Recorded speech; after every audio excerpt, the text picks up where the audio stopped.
What's up, fellow Legos fans? DJ Legos back for another unsponsored honest review on a 2023 Lego Star Wars set based off the Disney Plus Ahsoka show. It is the Ghost and Phantom 2. It is set number 75357.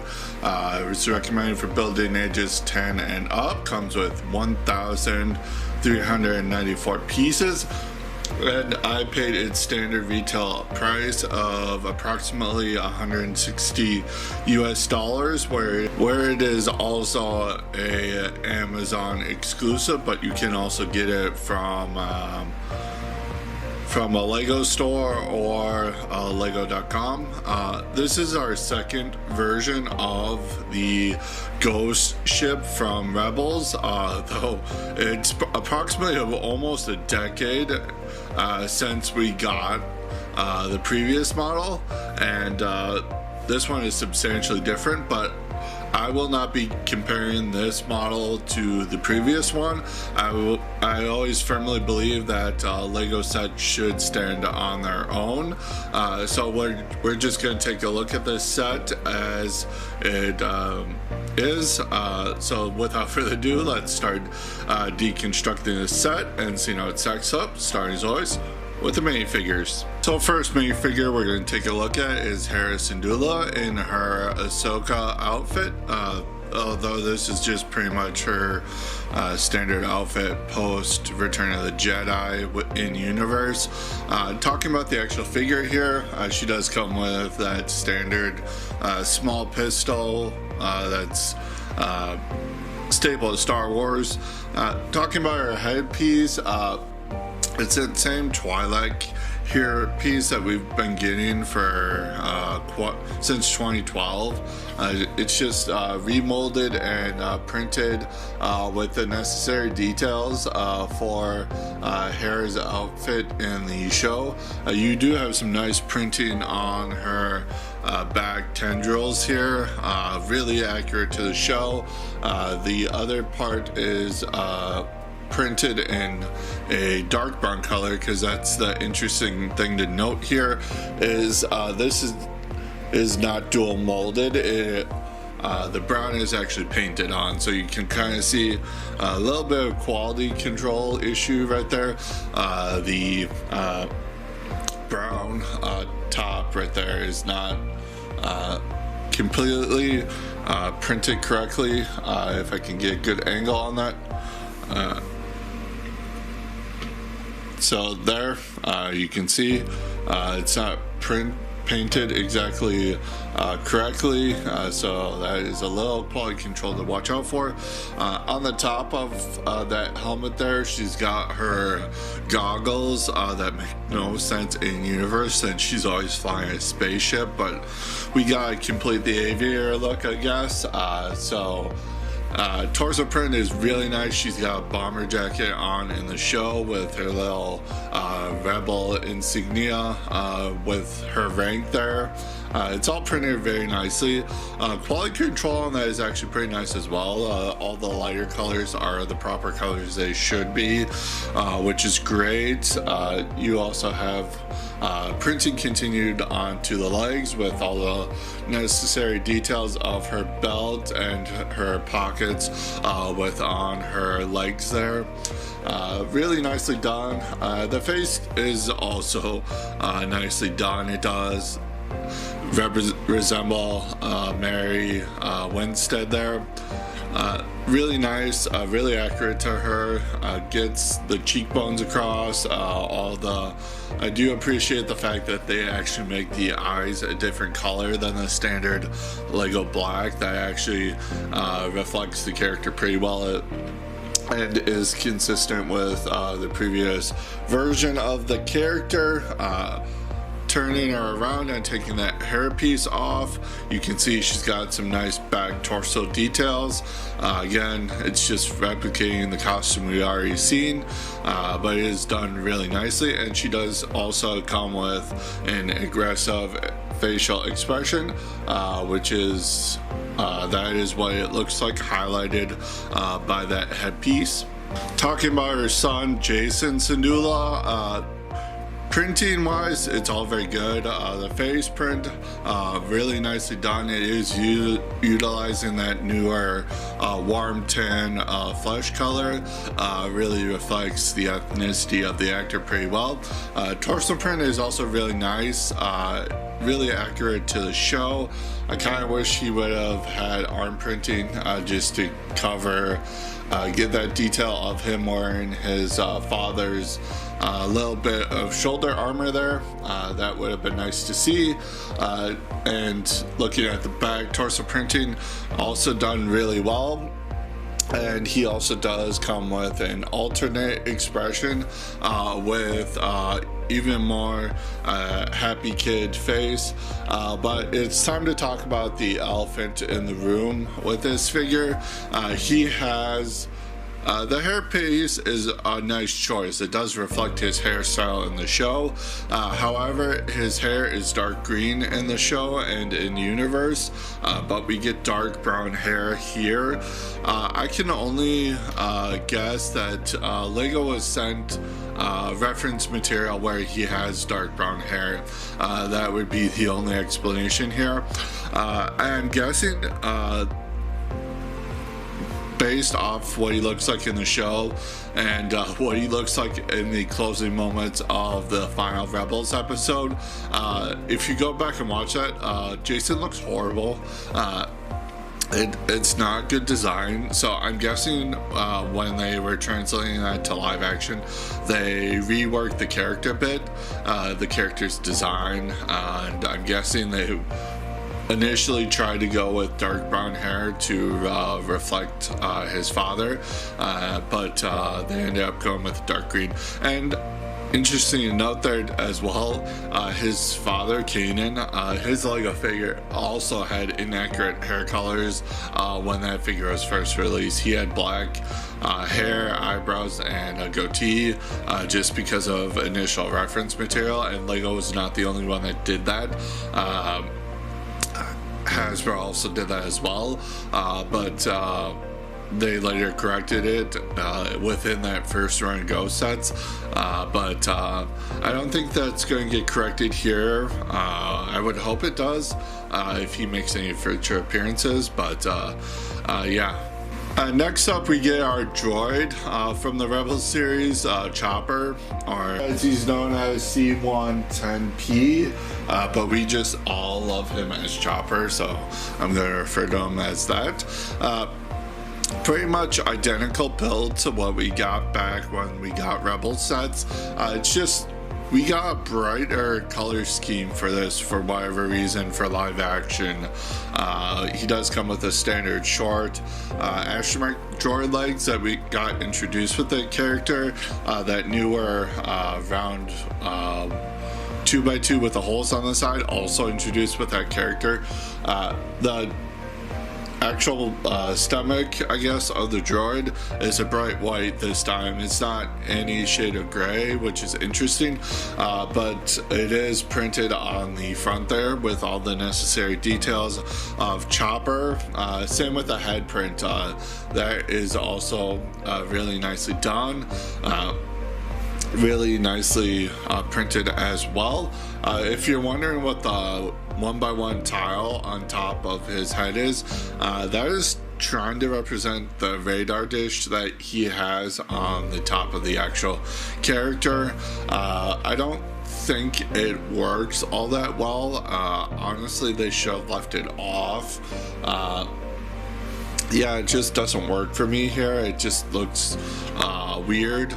I get what they were going for, but I just don't think it worked. Flipping around here, we can see, as always with our astromechs, we get back head printing, I guess. Really nicely done. And now that we're starting to get back printing for our droids, Chopper does feature that as well. And it is really nice. And next up, we're going to take a look at First Officer Hawkins. Not much to say here. It's a fairly basic figure, but going through it, he does come with that newer flat top hairpiece that was introduced for the Sam Wilson Captain America figure. it does reflect the hairstyle in the show. Head is also utilizing that other new skin tone that was introduced last year, that's kind of in between reddish brown and nougat. It does actually reflect the ethnicity of the actor pretty well, and that face print is also new, and it really reflects the actor for the brief time we saw this character in the show. Torso print, really nicely done, really basic, but it does reflect the costume. Has a nice little badge there, belt, all that jazz. No leg printing or anything. I don't think this figure really needed it. And then back torso printing as well for the figure, for the costume details, and of course no alternate expression because that hairpiece doesn't quite allow it. And last we got Lieutenant Beta, our resident Mon Calamari for this show. Talking about the actual figure, he does come with that standard small Star Wars pistol there. The head mold, of course, is that Mon Calamari, one that we've seen a bunch since Admiral Akbar. It is printed with how Lieutenant Beta looks like in the show, with all the necessary details there, all very nicely printed. He does come with that standard design for the flight suit, although it is printed a little bit differently for his version of course, being a Mon Calamari in space, not in water. So it reflects that. It's also printed on white, so the actual white of the costume actually looks good. That same cannot be said for the legs there. The white straps there are not printed great. They look washed out, so the quad control there isn't that great. Flipping them around to the back, you can see it's just back details of that vest there. So let's get into the bulk of what you build with the set. Of course, the iconic Ghost ship, and you do get a mini model of the Phantom 2 docked in it as well. But talking about the build experience for this ship a little bit, it was pretty standard for the general structure of this thing. If you built any Star Wars ship or any ship Lego has put out, there's like a heavy Technic skeleton to this that just provides stability for the actual model, for it to hold up with some rough plays. A lot of interesting part usages here, just to create shaping, create general design. Overall, some interesting techniques, snot techniques, all that jazz. Really helps bring the details of the ship to life. These are also interestingly built here, but let's get into this specifically.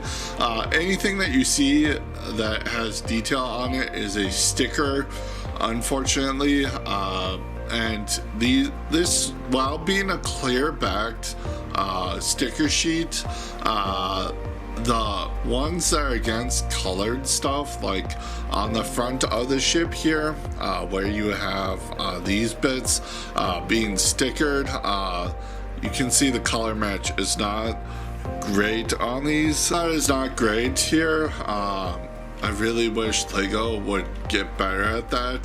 They were good at that a few years back, but they seem to have abandoned that. Anything else you see is a sticker. Aside from this is a print, but because it's against trans black, that newer trans black color, the white is very washed out. It should be the same color as the plastic, but it's not. So that is also something Lego needs to get better at. You also have this sticker here on this part of the cockpit. Again, it's clear backed, so the white on the actual cockpit here just gets washed out and looks more gray than actual white. Talking about the details on the outside of the ship, it's very nicely done. I do like the color usage here. Really reflects the different colors on the actual model in universe on this ship, and I do appreciate the fact that they're all built up. This all could have easily been stickers, but I do appreciate the designer for at least building this up. My personal favorite is right here. There's blue design here, utilizing some gold bar pieces in a few different colors just to create that shaping. You do have some paint rollers here on either side just to get a little bit of greebling texture on the ship here. Flipping this around to the sides to talk, this is the same on both sides, but we do have the airlocks for docking here. They are substantially small, but it is necessary for that detail to be here, and I do like how they are built. Again, utilizing some stickers for some added detail. I really like how these the side greebling details all around the ship are done, how this is angled correctly. Really looks really great as well. Flipping this to the back, you have the Phantom 2 docked in place. You do have some nice detail here at the back of the ship as well. Talking about the back engine detail of the ship, it's very nicely done. Really looks like the actual source material. I really like all the part usages here. You do utilize that newer piece introduced with the Ninjago line earlier this year just to cap off these engines. It does provide a nice tech detail to the engines back here, and you also have a nice bit of coloring for the engine detail for them being fired up. That is a blue color, but it's that opalescent blue, so there's a bit of shimmer to it. It looks really nice. And the last thing to talk about on the exterior of the ship here, you do have this nice bubble turret here represented in place on the actual ship. You do have a nice gun here that does go up and down. Now the detracting part of the ship is, I said, turret, and that is just because this is supposed to rotate 360 degrees to protect the ship from above fire. So that is a bit of a miss and a pretty integral part of the ship that they didn't include here, but you can see a figure in here. You do have that smaller bubble piece used in a trans black color as well, but you do have a nice little seating area for a figure. It is utilizing tiles, so you don't have to actually sit a figure in there on studs, which makes very easy removal and seating in. But you can utilize Jason here, but with his short legs, he doesn't stay put and he just rattles around, but you can fit him in there if you want to modify the set a little bit, but you are supposed to take a fully adult figure, so we'll take Hawkins here and just shove him in there, and he does look pretty nice as well. But before we go into the interior, I want to talk about a few features on the bottom part of the ship. So first of all, underneath each of these porting stations on either side of the ship, there's a little bit of a hinge flap down here. That is just to create a boarding ramp to get on the ship, so you can have a figure go in there. That is actually does give you a little bit of a space there to actually get into the ship. I do like the fact that they actually show that. That is a nice bit of detail. Again, that is on both sides of the ship.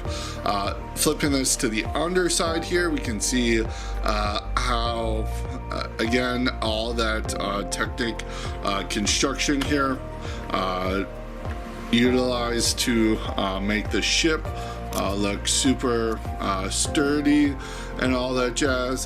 Just have it look, it doesn't look that great, but all this is necessary just to keep the skeleton of the ship together.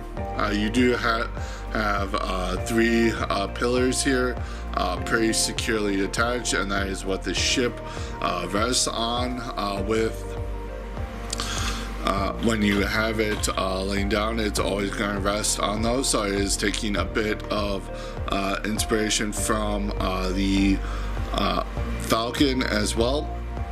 And then up front here, you do have the bomb turret here is activated by this nice little Technic mechanism, which also rotates the front turret there to rotate, and that is pretty ingenious utilization of parts there, and I do really like that as well. It just is so smooth, and it does help rotate that front turret. That is so cool, but it also fires some spring-loaded shooters, so let's get into that. So this front turret is also able to angle whichever way you want to have the barrels pointing. Again, that slides back and forth even without you pushing on the actual mechanism here. It turns green spring bolts here to utilize with our shooter. Really represents the fire that the ship actually gives off pretty well. These are not new, but it is always good to see them when they come. So you just load them in pretty standard. So how these spring-loaded shooters fire is when you rotate the turret here. These bricks held in upside down are gonna hit the triggers and release the spring here just to fire it off. It's pretty easy. You just slide it to either side, and I'm pretty sure I just lost both of those spring-loaded shooters to the carpet monster, and that's why they actually give you spares. So we're finally going to get into the interior of the ship. Now unfortunately, all this area where the side of the ship is does not have any actual interior space in it. It's all just built just to keep the angles and to keep the detail of these corners of the ship. But this just lifts off pretty easily. It's only held in by a couple studs, and again you can see how minifigures seated in that turret would have been so easy for the designers to make that rotate, but getting into the actual meat and potatoes of the interior here. And so taking a look at the interior, you do get a little bit of space on either side for those walkways. There is a sticker on the bottom there for caution in Arabic. Really nice. There's not that much going on the interior, unfortunately.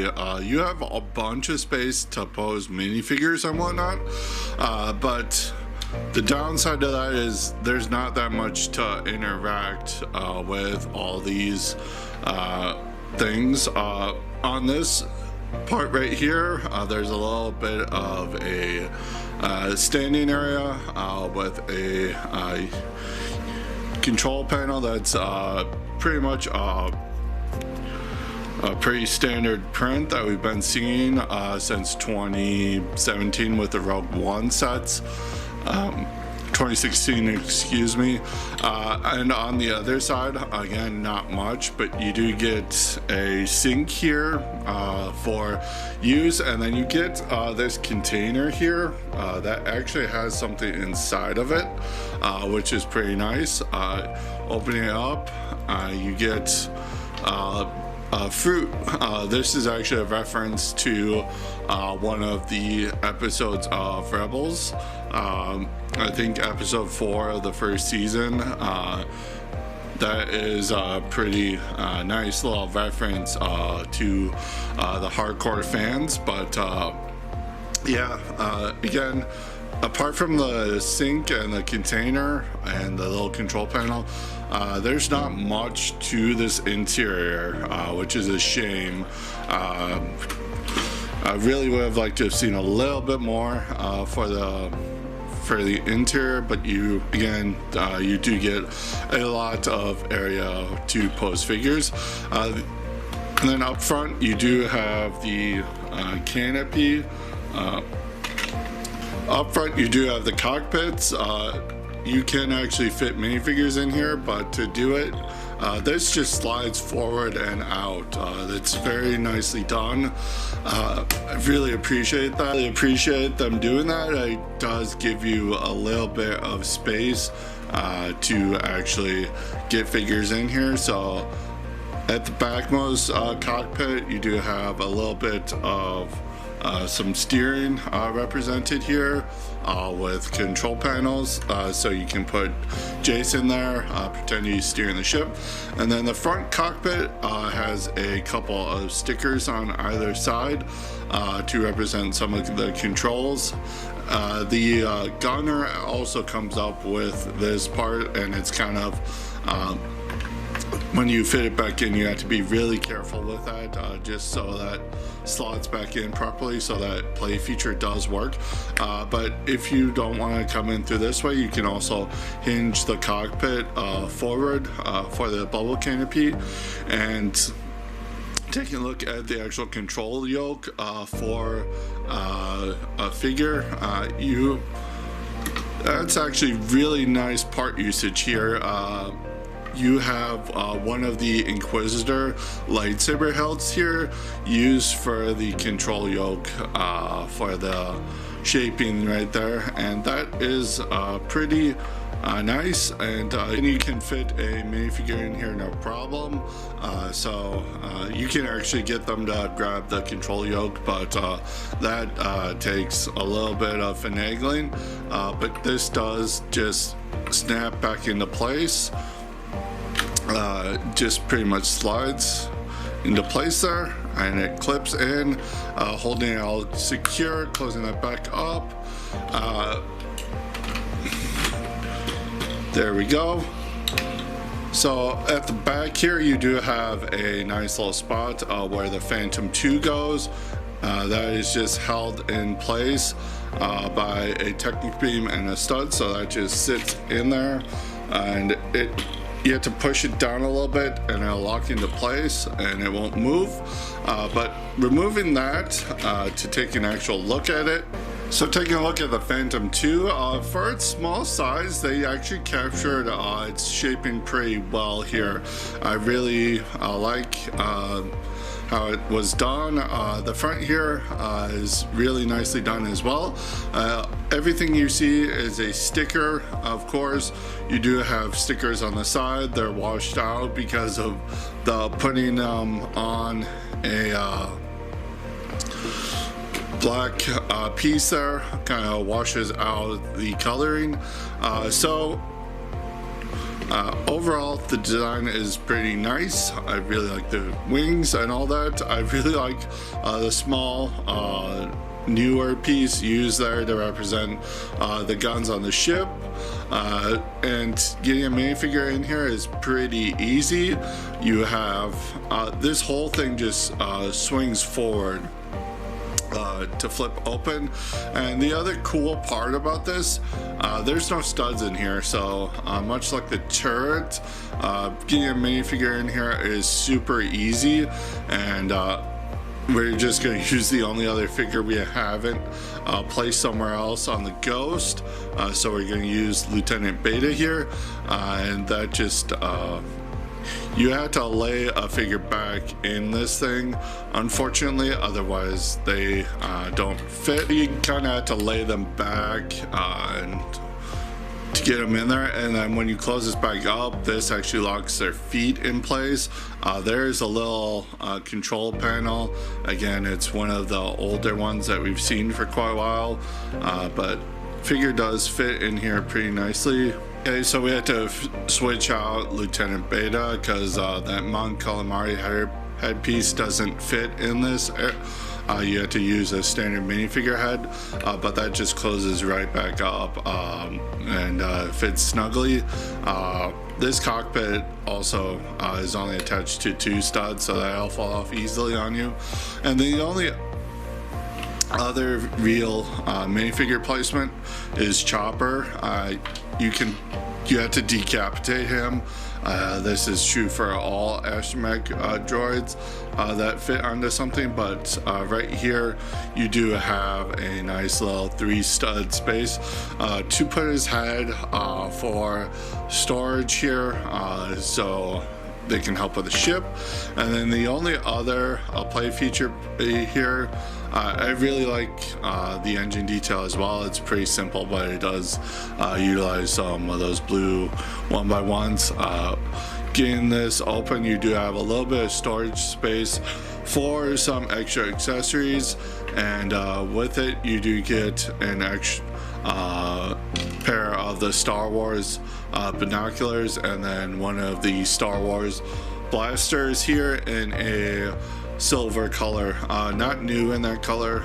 It's been around since the Force Awakens initial wave of sets, but it is pretty nice to get that as well. And then bringing the Ghost back in here, again, this fits on here pretty nice and snugly.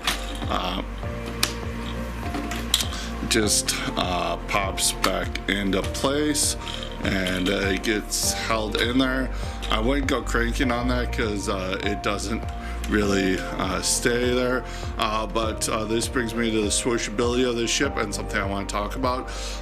Do not grab these corner bits of the ship. They are just held in by a few pieces here, and they will break on you if you apply way too much pressure. I found that out throughout the filming of this review. So you want to grab this thing from some suitable angles, and pretty much a kid is going to want to grab this ship. If you grab it by the ports here on the side. That's a good spot. It has a lot of Technic framing here to support a kid grabbing it from this area, and they can swoosh it around like this, and very fun. If you're an adult, you can also grab it from the underside here if you have enough hand strength, because this thing is pretty heavy, one-handed even for me, so you can have it open palm, fly it that way, but yeah, that does it for our look at the main build of the set. So taking a look at the extra pieces, you do get a brick separator.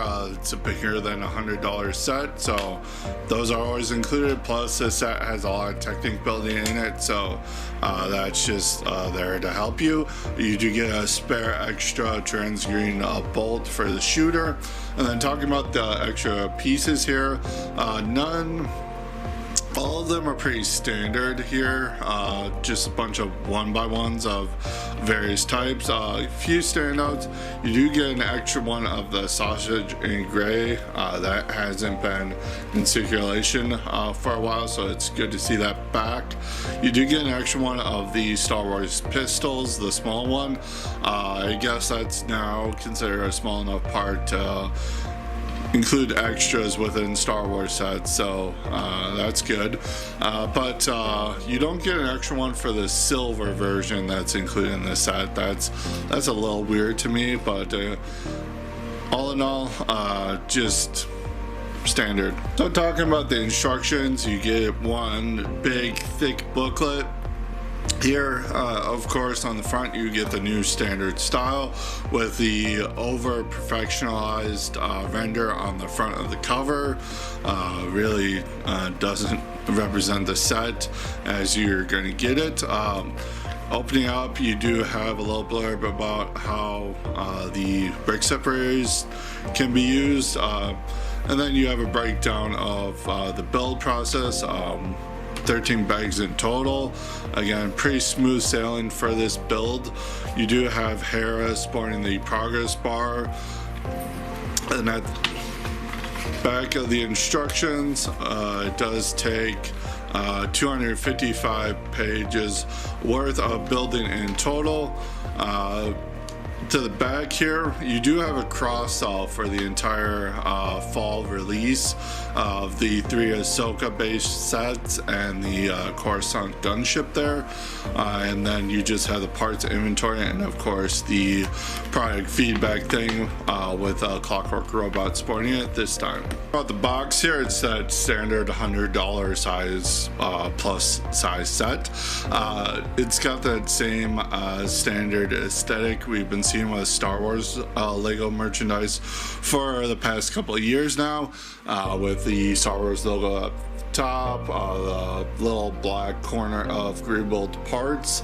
You do have a colored strip representing what part of the franchise it is based off of. This one being a medium azure for the Ahsoka show, and then you have a Lego-wise version of Ahsoka there in the corner. Minifigures right there as well. Set picture is very nicely done. Again, it's very overcorrected render of the set. My personal favorite part about this is up here you get Shin Hati's fighter in the background there, kind of creating a little bit of a cross-sell with a little bit of representation of other sets. I really like that.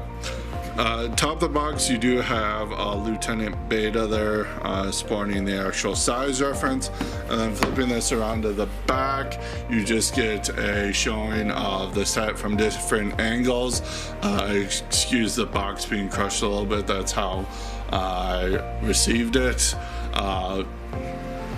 You do have a little bit of pictures showing various features of the set, as well as how you can remove various parts to access the model.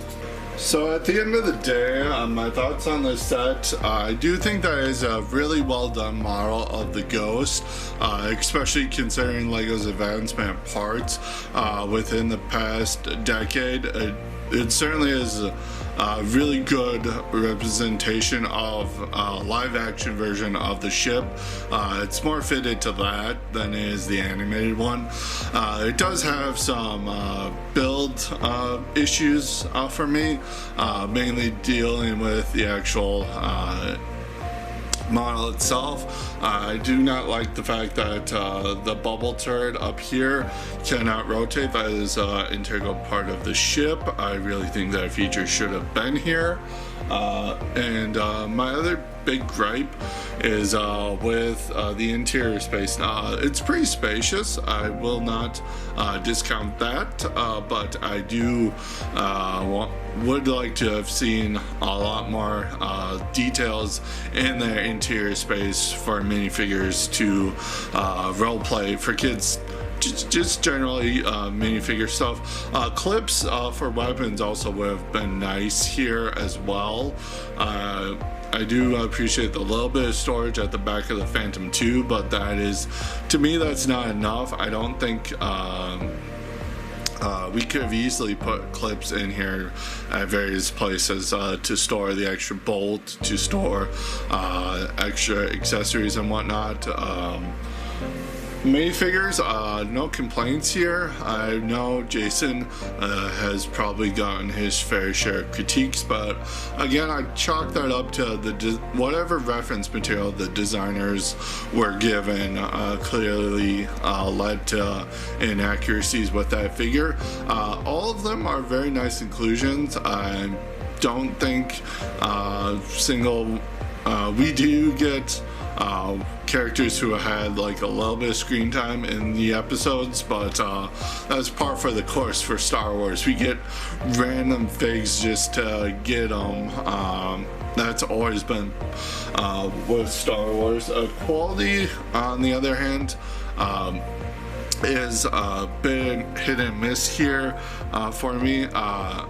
Some quality is really good with torso prints and whatnot, but then you get the leg prints, which is not good. The clear back stickers with the miscoloration of especially because it's clear back. That's what's extra insulting to me, because you clearly could have right here just had the details of that sticker and just applied it. You didn't have to have the colored background to that.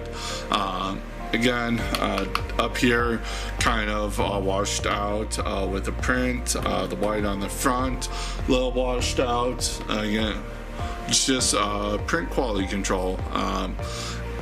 On top of that, I forgot to mention within the actual review, but my glass pieces are a little bit scratched off. They came out of the box like that. That's not from rough handling with me. They came out of the box like that. That's becoming an increasing problem here.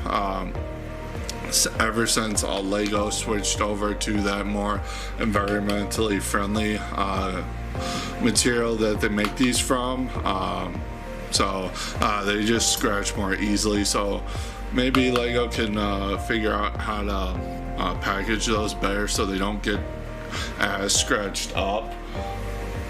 And then that leads me to the price of $160 for this Amazon exclusive set. I think it's worth it. Even with its various inaccuracies and everything, I think that this is a pretty stellar model of the Ghost ship, and very well worth the pickup. Who knows if we'll ever get the Ghost again, if it's going to take another decade. It took us having the Ahsoka show and this being prominent in it to get it again, and I don't foresee this. I foresee this being on stores on Amazon, actually, since this is not retail set. I can foresee this being around for a little bit, but I don't see this being remade anytime soon either. So very well worth the pickup. This set in total is going to get an 8 out of 10 from me. Highly recommend it. And comment below, let me know what you guys think. Do you agree? Do you disagree? All that jazz. Like, subscribe, ring that bell. It really helps the channel out in the algorithm. And until next time, brick on.